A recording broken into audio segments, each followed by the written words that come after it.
राम दोस्तों। दोस्तों आज की इस वीडियो में हम बात करने वाले हैं कि कैसा रहने वाला है मीन राशि के जातकों का जीवन कर्क राशि में गुरु के गोचर के बाद। तो दोस्तों वैदिक ज्योतिष के अनुसार कर्क राशि बृहस्पति की उच्च राशि है। जब भी गुरु अपनी उच्च राशि कर्क में गोचर करते हैं तो वह अत्यंत बलवान और शुभ फल देने वाले होते हैं।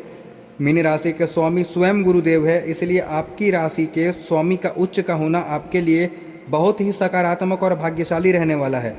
मीन राशि से गणना करने पर गुरु का यह गोचर आपके पंचम भाव में होगा। तो दोस्तों आइए जानते हैं कि उस गोचर से आपके जीवन में अलग अलग क्षेत्रों में क्या बदलाव आएंगे। पंचम भाव में गुरु का गोचर आपके लिए किसी वरदान से कम नहीं होगा। यदि आप उच्च शिक्षा, रिसर्च या किसी प्रतियोगी परीक्षा की तैयारी कर रहे हैं तो आपकी एकाग्रता बढ़ेगी और सफलता के प्रबल योग बनेंगे। और जो दंपत्ति संतान प्राप्ति की इच्छा रख रहे हैं उन्हें इस अवधि में खुशखबरी मिल सकती है। संतान की ओर से कोई बड़ी सफलता या सम्मान मिलने के भी योग है। आपकी सोचने समझने की शक्ति और विवेक में भारी वृद्धि होगी। आपके लिए गए फैसले सटीक और भविष्य में लाभ देने वाले साबित होंगे। गुरु की शुभ दृष्टियाँ आपके भाग्य, आय और लग्न स्थान पर रहेगी, जिससे करियर में बड़े बदलाव दिखेंगे। आपके पंचम भाव से गुरु की नवम दृष्टि आपके एकादश भाव पर पड़ेगी। इसके परिणाम स्वरूप आय के नए स्रोत बनेंगे। रुका हुआ धन वापस मिल सकता है और शेयर बाजार या लॉटरी से अप्रत्याशित लाभ हो सकता है। कार्यस्थल पर आपके मान सम्मान में वृद्धि होगी। आपके सीनियर्स आपके काम की सराहना करेंगे। व्यापार में कोई बड़ी डील फाइनल हो सकती है। यदि आप सिंगल है तो आपके जीवन में किसी नए व्यक्ति का आगमन हो सकता है और जो लोग पहले से ही रिलेशनशिप में हैं उनके रिश्ते में मधुरता आएगी और बात विवाह तक पहुंच सकती है। गुरु की अमृतमयी दृष्टि आपके भाग्य भाव और लग्न पर होने से परिवार में मांगलिक कार्य जैसे कि विवाह, मुंडन या कथा होने के संकेत मिलते हैं। पिछले कुछ समय से चल रहा मानसिक तनाव या भ्रम की स्थिति दूर होगी।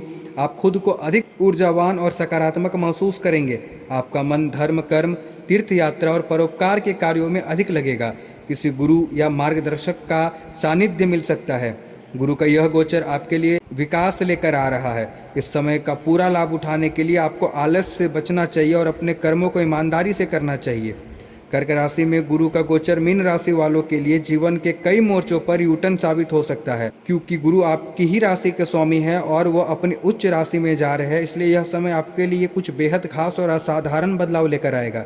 इस गोचर की सबसे खास बात यह है कि गुरु पंचम भाव में बैठकर आपके भाग्य भाव और आय भाव दोनों को एक साथ देखेंगे। इसका सीधा मतलब यह है कि जो काम पिछले कई सालों से भाग्य का साथ ना मिलने के कारण अटके हुए थे वे अचानक बनने लगेंगे।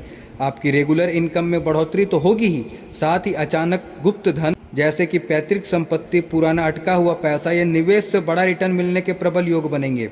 मीन राशि वाले वैसे भी बहुत संवेदनशील और आध्यात्मिक होते हैं, लेकिन गुरु के उच्च का होते ही आपकी छठी इंद्री जागृत हो जाएगी।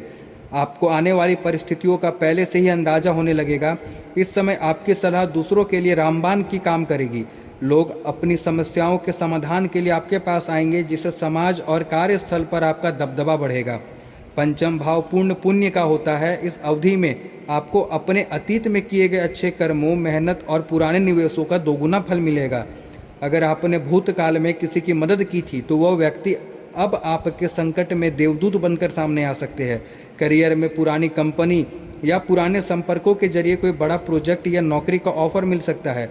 गुरु की पांचवी दृष्टि आपकी खुद की राशि यानी कि लग्न भाव पर पड़ेगी। इसके प्रभाव से आपके चेहरे पर एक अलग तेज होगा और आत्मविश्वास दिखेगा। यदि समाज या कार्यस्थल पर आपको लेकर कोई गलतफहमी या बदनामी चल रही थी तो वह पूरी तरह साफ हो जाएगी। लोग आपकी ईमानदारी और काबिलियत का लोहा मानेंगे।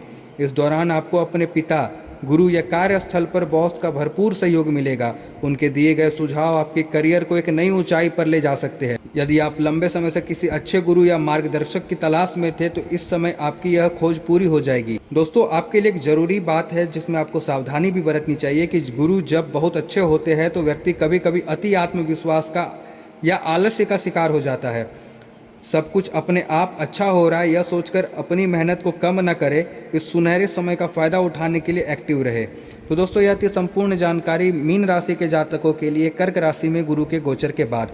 और अगर अभी तक आपने हमारे चैनल एस्ट्रो आदि को सब्सक्राइब नहीं किया है तो कर लीजिए। मिलते हैं आपसे एक नए वीडियो के साथ, तब तक के लिए जय श्री राम।